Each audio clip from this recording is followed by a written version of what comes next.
Hi there. I'm JD from LearnGeek and Exonify, and thanks for joining me for this virtual Q&A. You see, in May, I presented at the ATD25 conference in Washington, D.C., and this was actually my 10th time presenting at the world's largest professional event for learning and talent development pros. And it's always an amazing opportunity to connect with people who are passionate about helping other people do their best work every day. So thank you to everyone who attended one of my sessions, who stopped by the Exonify booth, who chatted with me in the halls, or who even stopped by and said hello during my book signing, which was really cool. So on day 3 at ATD25, I led a session focused on influence, how L&D professionals can help the people that we work with think differently about the role and value of learning in the workplace as a means of opening the door to new ideas and approaches, especially as AI shifts how work gets done every day. So the good news is I had hundreds of people attend both live and online for the session. The bad news, I ran out of time for question and answer. And I believe that every question deserves an answer. So I record these virtual Q&As after a lot of my sessions. And we're going to be here for as long as it takes for me to answer every question that was submitted at the session. Now I'm going to chapter the video on YouTube so you can skip along to topics that you are more interested in. That's what we're here to do. Ready to go? All right. So the most popular question asked during my ATD25 session on influence in learning and development was, will the slides be made available? Yes. They are, in fact, very available. If you head over to LearnGeek.co and then you click on presentations in the menu, you can grab the slides from this session as well as slides from a lot of my recent sessions. So that's an easy first one. The slides are available. Number 2, is this information available in your book? Now, some of the information that we talked about during the session is shared in my book, and it's based on the last chapter in the modern learning ecosystem. It's actually called The Game of Influence in the book. And it talks about how you can leverage influencing skills and tactics to help stakeholders across the organization embrace a new approach to learning and support at work, which in this case is the modern learning ecosystem framework. So if you find this topic interesting, should you check out the book? Of course, I'm going to say yes. It's my book. But start with the slides. So if you go to the website, learngeek.co, presentations, find the slide deck, influence, modern learning mindset, influencing stakeholders to think differently. Check out the slides. If you think those are interesting and you want to dive a little bit deeper into some of those influencing tactics, then follow up with the book, which is available at the really, really real website, jdwroteabook.com. It's also at learngeek.co. So while you're there, you can check it out and check out my next book. But anyway, I firmly believe influence is the most important skill any professional needs today, but especially support teams like learning and development. So thanks for your question and sliding in that book plug there. Good job. Our next question. Have you seen any major shifts in adoption of AI and L&D in the last year? Yes.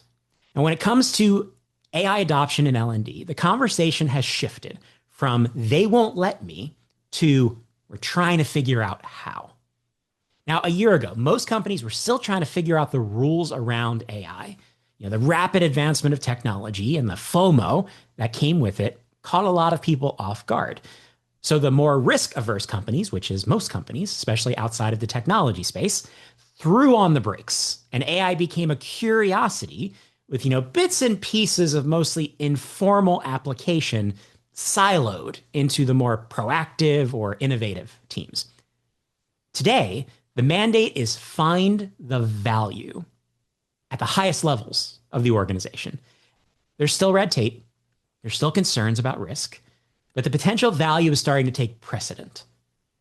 And every function is being challenged to leverage AI capabilities to improve their practices and unlock new capabilities within their groups.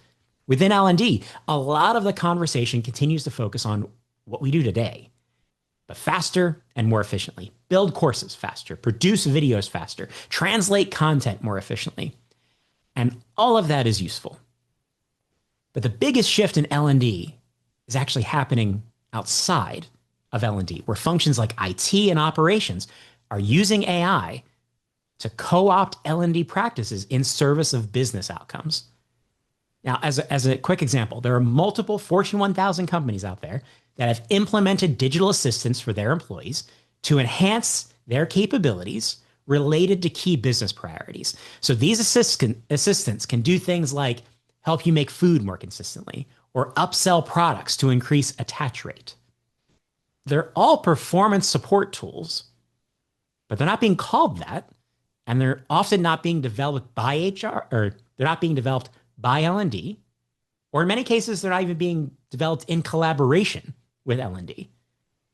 And this is why L&D needs to get proactive now and determine not just how we're going to use this technology in our function, but how the organization is prioritizing the application of AI and how these types of initiatives are going to shift the way people learn and receive support on the job. So workplace learning is clearly evolving thanks to AI. But L&D isn't necessarily driving the change right now. Something to think about as we prioritize moving forward. So thanks for the question. Up next, kind of a related question. What are you nervous about? What are you excited about? It's a very reflective question. So let's go glass half full before I dump water all over our conversation.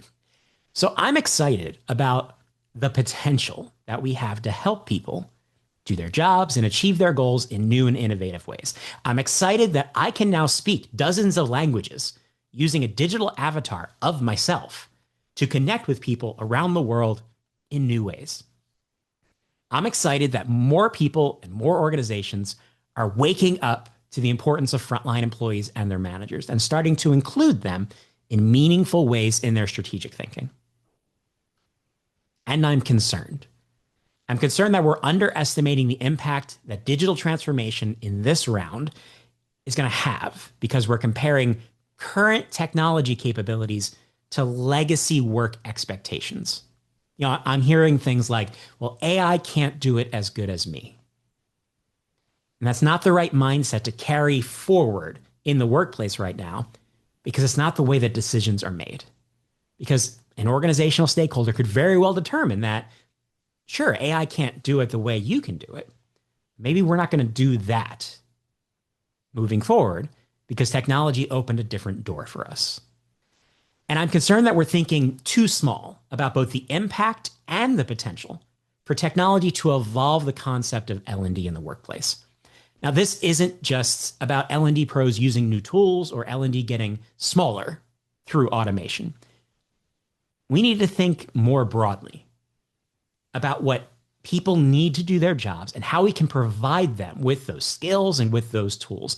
And I believe that leads us to a larger consolidation of people functions within a lot of organizations. So think about it. L&D, you have corporate communications, you have knowledge management, you have talent management, you have functional enablement teams like sales enablement. And technology is creating an environment where these functions can consolidate into something that I'm starting to call enablement operations, a centralized function charged with powering the support ecosystem in collaboration with local teams and stakeholders. And I believe that's the new version of L&D, a centralized function that leverages data, content, technology to architect an integrated enablement ecosystem, not just integrated in terms of tools, integrated in terms of processes, in terms of talent, in terms of capability, and in terms of people. And then this ecosystem will be applied across the business and then augmented by local teams that have specific challenges and specific types of work to get done. So overall, I am more concerned than I am excited. But I believe we still have a significant opportunity to inform the future of enablement in the workplace, because the future will not be determined by what you do today. It will be determined by what you can do tomorrow. Thanks for your question. Our next question: should training evaluations use L&D language, or should we gain data around what is important to the stakeholders? L&D needs to get into the data business real bad. This includes the data that we generate as part of learning and performance experiences. So everything from completions to certifications to knowledge levels to validation of skills. But it also includes data generated in other parts of the business that should inform learning and performance strategy. So I'm talking about on-the-job behavior, operational results, performance goals, the types of metrics that your stakeholders are using every day to inform their own work. And rather than talk about learning data and business data, it's all part of an overall data story for the organization. Because stakeholders, they don't really care who completed a course.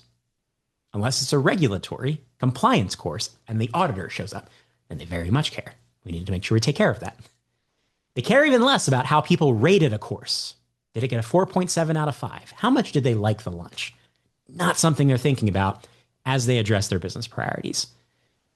But they do very much care about who can do what on their team, and then who is a proven expert in an area, who is the right person to assign a particular project, to look at as a promotional opportunity.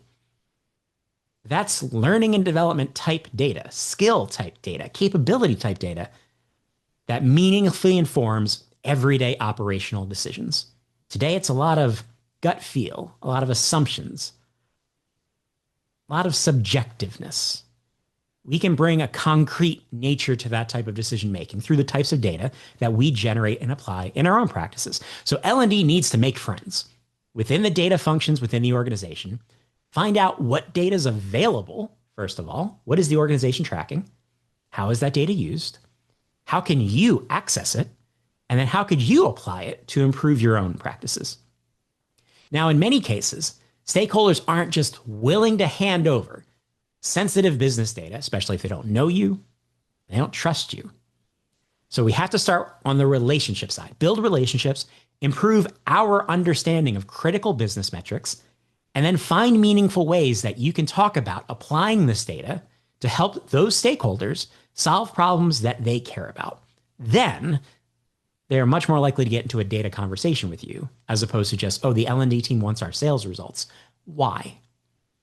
You have to clarify the value you're going to add by applying new data in new ways. And also, we need to stop talking about learning, because learning is part of a potential solution. It's important. It's something that happens every day. It's never the goal.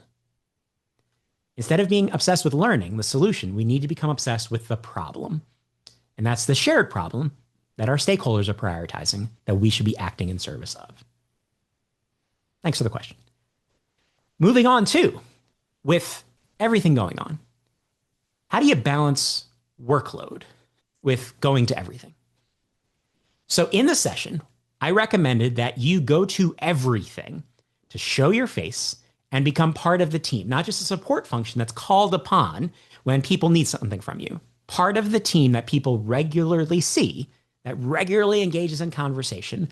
I think I had an AI-generated image on that particular slide of me as the L&D professional in my green hoodie, standing in the background of at a birthday party in the office.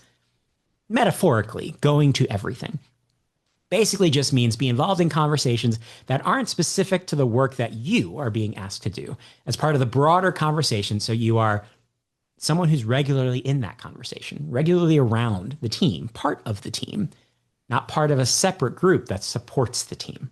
Hopefully you kind of see where I'm going. But as this question digs into, to go to everything, or at least to go to the right things, not necessarily not everyone's birthday party, the right people's birthday party, you're going to need to make some trade-offs. Now, this could be shifting your schedule and taking extra time, maybe at the end of the day or maybe on the weekend, to make up for some things. So you're still getting the work done, but you're able to flex your schedule to attend those additional calls or additional Zoom meetings or additional in-person conversations. Join someone for lunch.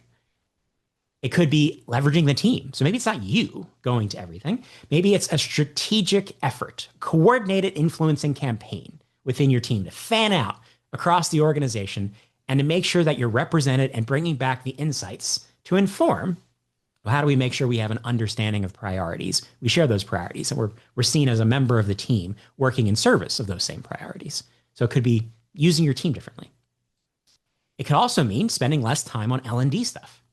So events or webinars or conversations or focusing on our own practices and conversation and more time outside the walls of L&D and embedded within operational activities instead as a trade-off. A simple example, early in my L&D career, I was supporting frontline workers. And I took at least one day per quarter, one of my days off, put the costume back on, and went back into the operation for a 6 to 8 hour shift. So I worked alongside the teams that I was supporting. I know one day doesn't sound like a lot, but it was a very meaningful day for me. I try to do it more often than once a quarter, definitely once per quarter. And what it helped me do was it helped me feel the friction that the people that I was trying to help faced every day. I had fun while doing it. I enjoyed doing those frontline jobs. And it also gave me that chance to show my face, but more importantly, to establish credibility so that when I showed up later and I was the training guy, people knew me. They saw that I could do the job and they understand that I understood what they face every day. So ultimately, you have to find the time. And if you have limited options because you're always overloaded, because who doesn't have too much to do, we have to become strategic about when and where you go, how you show your face to maximize your investment and then gain that value back to be seen as part of the team. Thanks for the question. Next up, we have, how do you respond to no but? My favorite influencing tactic is the yes and. So instead of pushing back in the traditional way, when someone says, I want this, and you know that's not the right answer, instead of saying, no, but we could do this, yes. And I would also like to add, and we could consider. Right? So yes, anding your way, more positive way to get people to start thinking differently because you agreed, you're doing the thing. And rarely do people push back on and, especially if it doesn't come with any additional time or money. This question is flipping it. What if you get a no but when you make a suggestion or a recommendation for a solution? First of all, you should expect it. I have been told no way more than yes over the past 25 years. So I expect no and an excuse, regardless of what I might be recommending. So it doesn't surprise me. And more importantly, it doesn't faze me. And if I'm making a suggestion about how I would handle a project or solve a particular problem, and it's something that I'm bought into and that I'm invested in and I really want to address because I think it's important, I come with alternatives. I have additional options so that when you tell me no, I have another place to go and the conversation doesn't end there. Let me give you a silly example. I once had a boss who was notoriously picky about everything. I once got into a shouting match with them about a shade of the color blue. It wasn't important. They thought it was important. No one else cared. That kind of stuff. So I developed a method for handling this person's pickiness. Every time I brought them an idea, we're in learning and development, so different project ideas, solution ideas, design, instructional design ideas. Every time I brought him something, I brought 3. One option was perfectly viable, but I knew he wouldn't like it. It didn't match up with the kind of things that I knew he preferred. So it was fine. It was doable. He wasn't going to like it. One option was horrible. I didn't like it. It was bad. It wasn't embarrassing, but there was just no way he was picking that one. The third option was the one I wanted to do. I didn't give him a choice. I gave him the illusion of choice. He thought he was in control. I never gave away my influence. There's a really fine line between influence and manipulation, especially when it comes to the politics of the workplace. One example of how I tackled that particular situation. So overall, be ready for no and bring alternatives so that it's not about getting shut down. It's about having to take a different exit on the highway towards a yes. Because maybe you don't get everything you want. Maybe you don't get to do the idea that you really wanted to take on. But you can at least nudge things forward a little bit through compromise, because you don't get option one. Maybe you don't even get option two. You get option three, better than doing nothing. Our next question: how do you respond to hierarchies and the messaging of that's not your job? Simply said, you break the hierarchy. You can build influence in the workplace by doing a great job with the work you're assigned. You can also build influence by taking on extra stuff. The ultimate influencer move is to do both. For example, I once managed L&D in a contact center.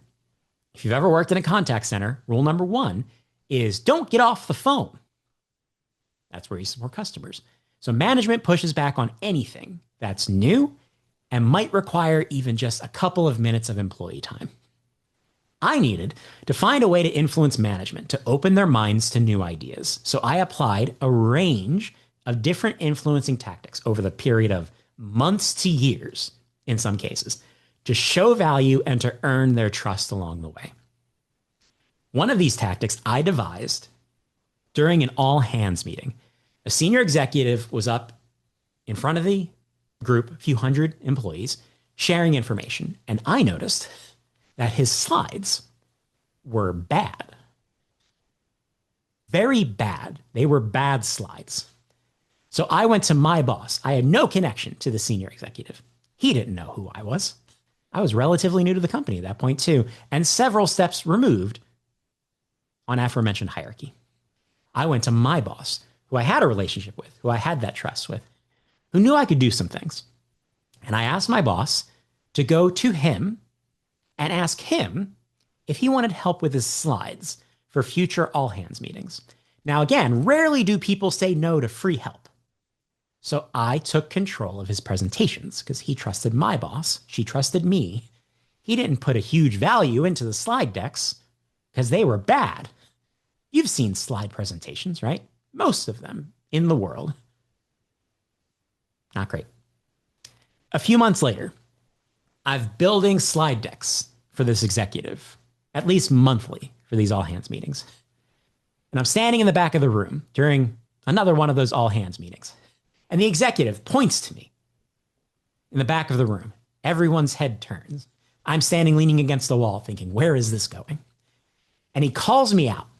And he refers to me as the Wizard of Oz, because I'm the man behind the curtain, behind the scenes, that's building all of the presentation stuff that you see on the screen today.